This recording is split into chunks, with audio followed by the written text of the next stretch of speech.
and welcome. Got a new one going on. Thought I'd just try that. See what we end up with. So tonight's going to be a little bit different. I'm going to have a look at the UK. So for 2.5 years of being involved, one way or another, mainly a bit of motivation when it's needed, I guess. Tonight I'm going to look at the UK. So it's not just America. It is literally everywhere. I know Europe's the same. Tonight's one's going to be just a little touch on the UK, the housing market, things that are going on, and we'll see what we come up with. Let's see. So the first one, what are today's UK mortgage rates? Not good. UK house prices are expected to continue to fall despite surveyors' expectations that the housing market will stabilise over the next 12 months, a study has shown. I like the way they word everything. A study, expected. No one's got a clue. And as we go through the next few clips, we're going to see that. Royal Institution of Chartered Surveyors, RICS, monthly survey, which measures a proportion of surveyors reporting new buyer inquiries against those saying they fell, found the net balance was minus 29% in March, almost flat on the minus 30% recorded in February. I guess they're trying to say that's quite positive. Prices continue to drop with a net balance of minus 43% of respondents reporting a decline in the latest survey. However, the figure was an improvement of the minus 47% reported in February, breaking a streak of 10 consecutive months in which the indicator deteriorated. Not good. Agreed sales slipped to minus 31%, down from minus 25% in February, and sales are expected to remain under pressure over the next few months, cough, cough, with surveyors returning a net balance of minus 29%.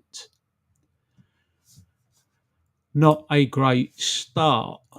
What about our mortgages in the UK? Slightly different than America. Generally, as a rule, 25-year mortgages, you generally get a 2-year, maybe a 5-year, if you're lucky at the right time, a 10-year mortgage fixed rate. But we have various. So on the 4th of May 2023, the average 2-year fixed rate mortgage rate in the UK is 5.29%.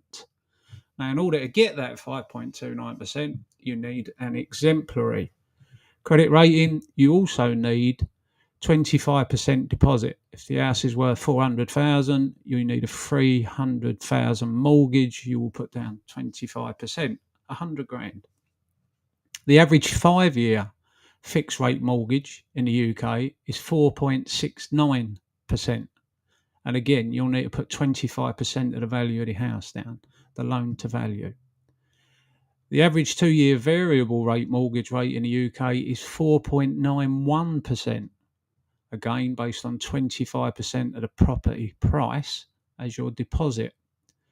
And the average standard variable rate in the UK is 7.74%. Now, as we go through, we're going to put a calculator up soon to see what that actually means. For those that are interested, 1.6 million people in the UK need to renew their mortgage coming out of the end of a 2-year, possibly a 5-year, but it's 1.6 million. They need to change it. Mortgage repayments set to soar for 1.4 million households in 2023. More than 1.4 million households due to renew their mortgage deals this year will face the prospect of increased repayments as a result of the sharp rise in interest rates. This is according to data released today by the Office of National Statistics, which revealed in the first 3 months of 2023 alone, 353,000 fixed-rate mortgages will be due for renewal. Chances are they would have probably been anywhere, because it was incredibly low, 1.2, 1.5, 1.7%, as we've just seen. They're looking at 5.7s, etc. Revealed the number of fixed rate mortgage deals coming to an end in 2003 will peak between April and June 2023 at 371,000 households renewing their mortgages. All these deals will have taken out before the recent spate of interest rate hikes at rates below 2%. Since then, the base rate has been from 0.1% in December 2021 to 3.5% in December 2022, whilst turmoil in the mortgage market in autumn led to further mortgage price hikes. This has resulted in the average 2-year fixed rate reaching 5.79%, according to Moneyfacts. A year ago, the typical rate for a deal of this kind was 2.38%. Karen Noy, mortgage expert at Quilter, feared mortgages could rapidly become unaffordable for many people. No shit, Sherlock. Particularly if they still have a high loan to value. And this year is all in addition to eye-watering heating bills and food costs soaring, which will serve to make this winter in particular and the rest of this year difficult for millions. Tracker mortgages, which we also have in the UK. So those looking to refix may well be more tempted to opt for a tracker mortgage, which have rates that go up and down according to external factors such as the Bank of England base rate, rather than fixed at the current levels. Seems appealing if you think that the rate is going to go down. And seeing as we're in the midst of all this, as bad as 2008, and we haven't had a market crash, and we're not in a recession, I'd hold tight. Just making sure everything's working. Yeah, looking good. Excellent. Will the interest rate rise trigger a stampede for tracker mortgages? Hints of the Bank of England that rates may have peaked leave those remortgaging in a quandary. Not really. The rush towards mortgages, tracker mortgages that began even before Thursday's interest rate rise, could well become a stampede after the Bank of England signalled that rates may be reaching their peak after 10 consecutive increases. It leaves those remortgaging right now in a big quandary. While UK mortgage buyers have traditionally favoured fixed rate deals with their set monthly repayments, about 1.7 million owner-occupiers holding mortgages are still on tracker deals. That's separate from the fixed rate we just talked about, with monthly payments rising and falling according to the level of the bank base rate. Even before the bank's announcement, mortgage brokers are reporting a big jump in interest in tracker mortgages from people betting that interest rates have peaked. I'll bet. There's definitely been an increase in interest in tracker rate options, particularly when fixed rate surges upwards after the mini budget, cough cough, said David Hollingworth, an associate director at L&C Mortgages. These borrowers that are comfortable with fluctuation in payments may like the potential for their mortgage to follow interest rates back down if inflation eases and the bank feels it should stimulate a flagging economy over time. In recent years, rates have been so low, there's been no upside to a variable product when fixed rates were on par or even lower. On Thursday, the bank governor, Andrew Bailey, told reporters he had seen the first signs that inflation has turned a corner.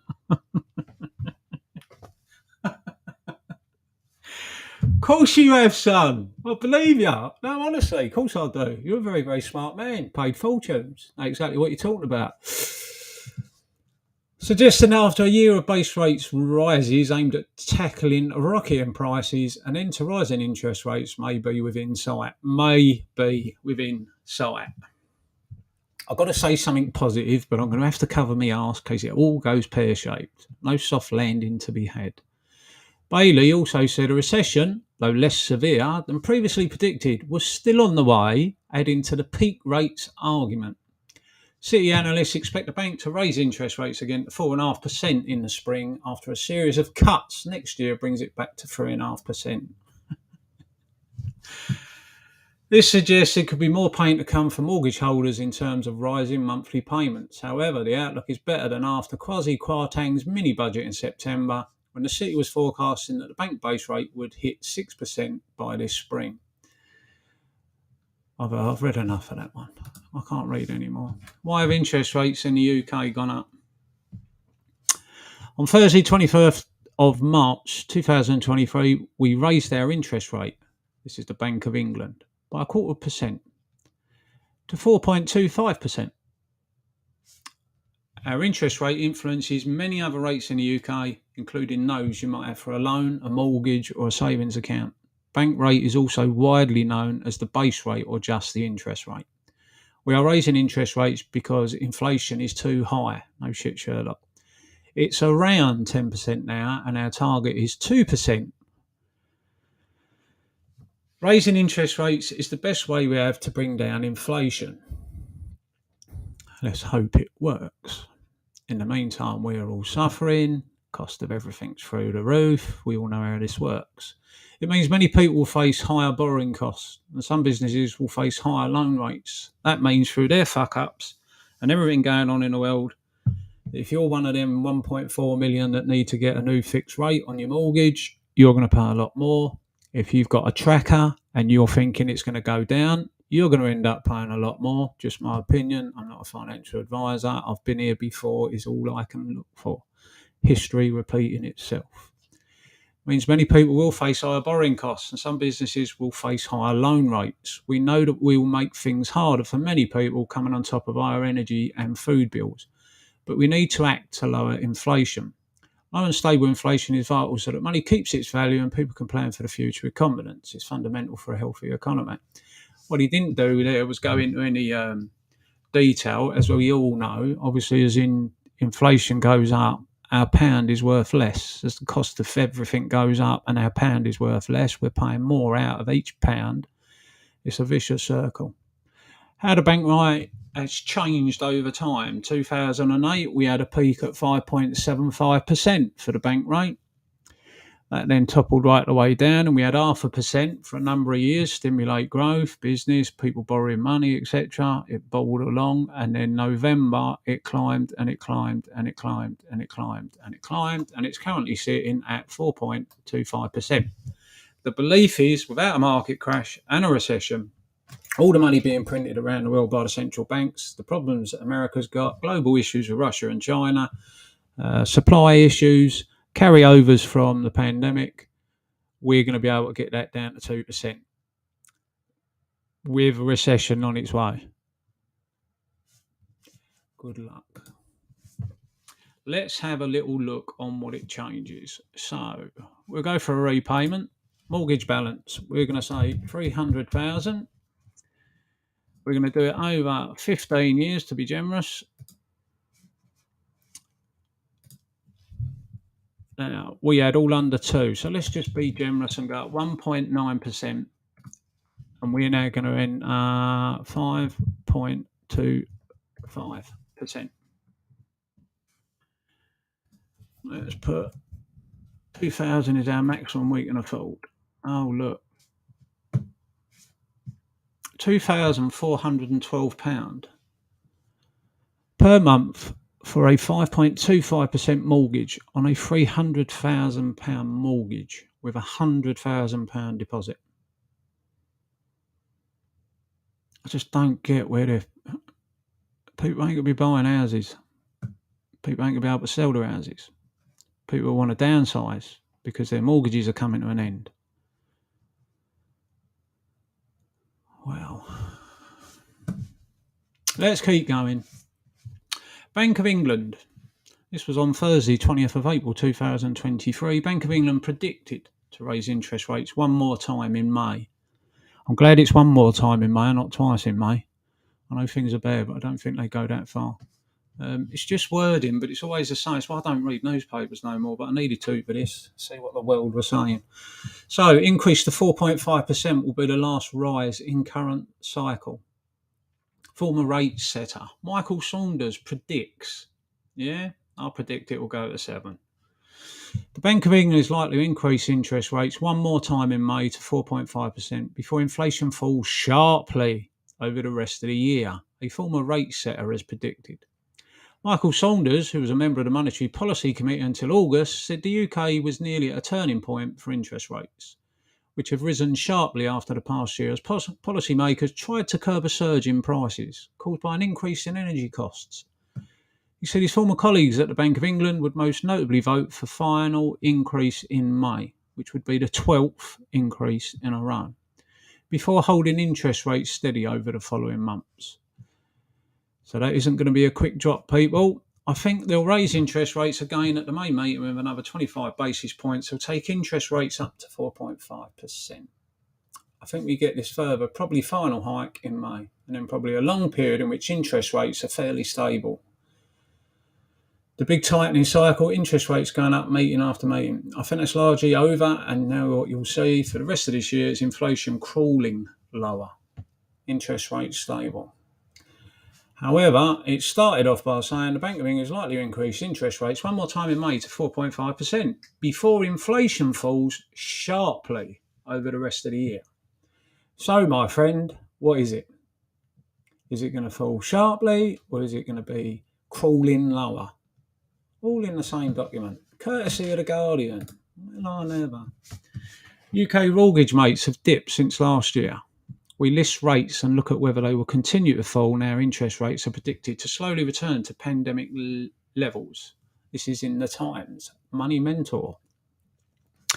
Mortgages reached 6.94% last autumn, the highest level since 2002, but products are now on the decline. That means mortgage offers.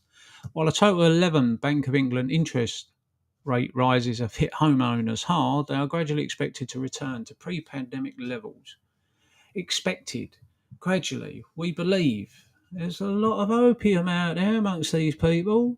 The average rate of a 2-year fixed deal was 5.28% on the 5th of May. That's an average, 2-year, 5.28%. According to financial advice website MoneyFacts, while the average 5-year fix was 5%. That's pretty darn crazy.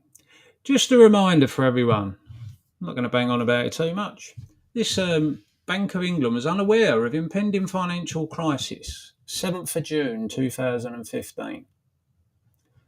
And this was put out on BBC News. Mervyn King was governor of the bank during the financial crisis. A month before the start of the financial crisis, the Bank of England was apparently unaware of the impending danger, new documents reveal. In a unique insight into its workings, the bank has published minutes of top secret meetings of its governing body, the court, between 2007 and 2009. So all the experts, the real money people, the people that keep coming out and saying everything's fine, the Bank of England, all the really smart people telling us it's going to be fine. The minutes show that the bank did identify liquidity as a central concern in July 2007. However, no action was taken as a result. So we have a central concern that there's going to be a big problem July 2007, and no one done a damn thing about it. And I do remember they were coming out and saying, no, it's all fine, it's all fine. We all think because they're where they are that they're experts and can see everything. They really ain't. They're mostly sheep. They react.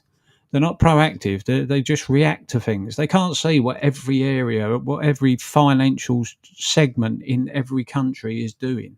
They get a general gist, like most people, at best. The minutes show that the bank did identify liquidity as a central concern in July 2007. However, no action was taken as a result. The documents show that the bank also used a series of code names for banks that were in trouble. Royal Bank of Scotland, RBS, was known as Phoenix, and Lloyd's TSB as Lark. Isn't it great? Isn't it great? All the banks are going to shit and they got time to fuck about with names. Following publication, Andrew Tyrie MP, the chairman of the Treasury Select Committee, was highly critical of some of the court's non-executive directors. He said they had failed to challenge senior executive members like the then Governor Mervyn King, whom some accuse of failing to prioritise financial stability. The minutes show that during the crisis, the Bank of England did not have a board worthy of the name. This mattered, and it still matters, said Mr. Tyrie. Absolute lip service, absolute hogwash. Yes, we're keeping on it. Yes, it was terrible. Yes, we had 12 years of austerity in the UK. Yes. No. They're walking blind into it again. All this, we believe it will drop. Inflation's going to absolutely smash down. No problem. And then the next minute it's crawling. None of them have got a clue what's going to happen. At least in as much as coming out and telling us. Finally finishes with, they missed the interconnectedness of the whole financial system. When Lehman went down, it was a real catastrophe. No shit, Sherlock.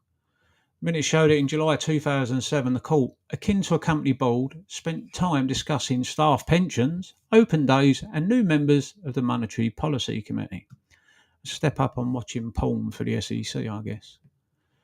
Members heard that the bank was working on a new model to detect risks to the financial system, but there was little suggestion of any impending trouble. How did BofE know?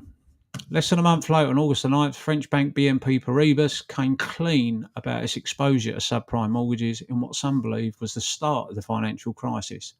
6 weeks later, despite some turmoil in financial markets, court members were told to have confidence in the triple oversight of the Bank of England, the Treasury, and then the Financial Services Authority. The executive believed that the events of the last month had proven the sense and strength of the tripartite framework, the minutes asserted for the 12th of September 2007. The next day, the banking crisis began in earnest. Honestly, I'm not going to read anymore. I'm going to try and stay nice and calm. UK national debt. Let's move on to this. The UK national debt, 13th of March 2023. Is the total amount of money the British government owes to the private sector and other purchasers of UK gilts. Example, Bank of England. In January 2023, the UK public sector net debt was £2,492.1 billion, or around 98.9% of the GDP. This is close to the highest level of public sector debt since 1962. The OBR have forecast substantial rises in UK debt over the coming decade because of demographic factors, putting strain on UK spending. That does not bode well. Source 1, ONS Public Sector Finances, page updated 14th of March 2023. That's the debt as a percentage of the GDP. Almost at 100%. Imagine running your house where every penny coming in goes out. You better pray nothing goes wrong. You better pray we don't have a recession. You better pray unemployment don't go up. You better pray that we don't have a market crash. Better pray there's no more wars.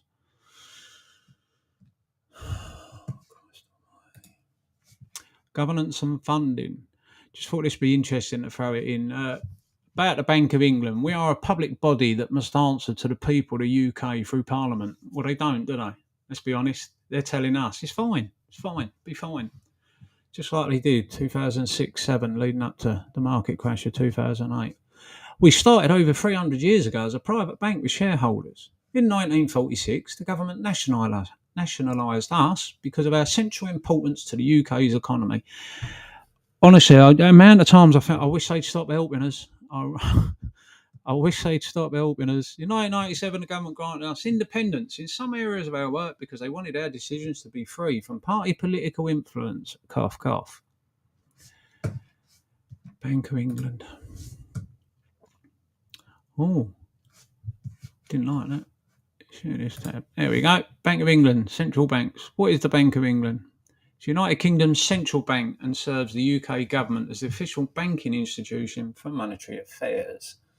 The central offices of the Bank of England are in Threadneedle in London's financial district, which is also the basis of its nickname, the Old Lady of Threadneedle Street.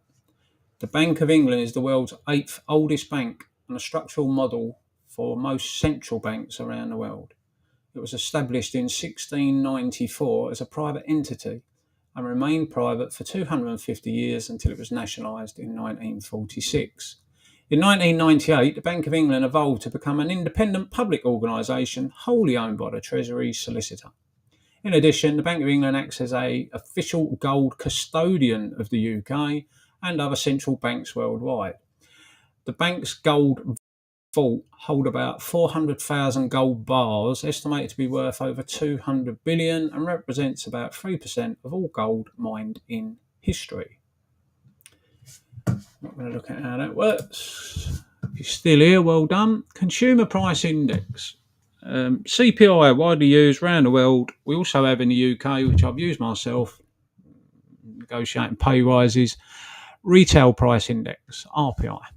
The reason that they prefer CPI is because of the changes they've made, and it's lower. RPI tends to always be higher, and for that reason they don't like it. The Consumer Price Index, CPI, including owners, occupiers, housing costs, CPIH, rose by 8.9% in the 12 months to March 2023, down from 9.2% in February. So it dropped 0.3%. 0.3%. The largest upward contributions to the annual CPIH inflation rate in March 2023 came from housing and household services, principally from electricity, gas and other fuels, and food and non-alcoholic beverages. On a monthly basis, CPIH rose by 0.7% in March 2023, compared with a rise of 0.9% in March 2022. The Consumer Price Index rose by 10.1% in the 12 months to March 2023, down from 10.4% in February. And this is why they're getting excited. On a monthly basis, CPI rose by 0.8% in March 2023, compared with a rise of 1.1% in March 2022. Let's have a little look. Yeah, nothing else in there. And February 2023 inflation data. UK's inflation rate in February 2023, as measured by the CPI, was 10.4%. The detailed inflation measures for the year to February 2023 are as follows. CPI inflation was 10.4% in February 2023, up from 10.1% in the year to January. The RPI inflation was 13.8% in February 2023, up from 13.4% in the year to January. CPIH inflation was 9.2% in February, up from 8.8%. So looking at the cost of mortgages, looking at the issues with various mortgages held, whether they're fixed rate, tracker, and looking at the Bank of England, looking at a lot of people that are optimistic about where we're heading and what we're coming to. How about you? Think it's still fine? Think we're going to be all right? Nor me. I just wanted to jump in. I've got a couple of new bits, new mic, new camera, a few other bits. Just want to give it a little run out. And I think at 30 minutes we've done well with through that. So for those who did join, thank you very much. For those who didn't, see you on the next one.